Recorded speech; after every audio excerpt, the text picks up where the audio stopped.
ఏ hospital కన్నా వెళ్ళండి కానీ సౌమ్య చిల్డ్రన్ స్పెషలిస్ట్ హాస్పిటల్కి మాత్రం అస్సలు వెళ్ళకండి. రీసెంట్గా మా ఓన్కి జ్వరం వచ్చింది. వాడు 5 months కంప్లీట్ అయిపోయి 6 monthsలోకి వెళ్తున్నాడు. అక్కడ తీసుకెళ్ళిన 2 days అయినా జ్వరం ఏమాత్రం తగ్గట్లేదు, పైగా విపరీతంగా పెరిగిపోయింది. సో అక్కడ ఉన్న నర్సెస్ కూడా అందుబాటులో ఉంటలేరు.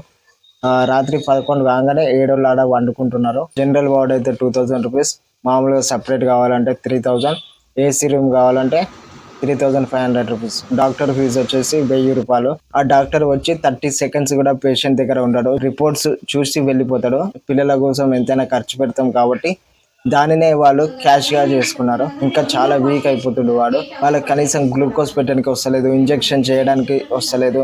అక్కడ మాకు టోటల్ బిల్ వచ్చేసి 25,000 రూపీస్ అయింది. అయినా జ్వరం ఏమాత్రం తగ్గలేదు, విపరీతంగా పెరిగిపోయింది.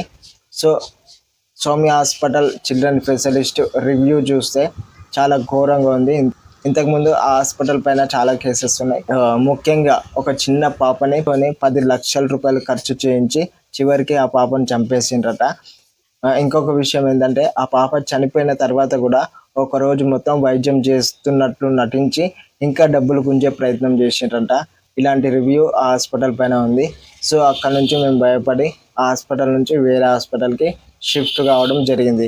వేరే హాస్పిటల్లో వైద్యం మంచిగా జరిగింది. ఆ హాస్పిటల్ గురించి నెక్స్ట్ వీడియోలో చెప్తా.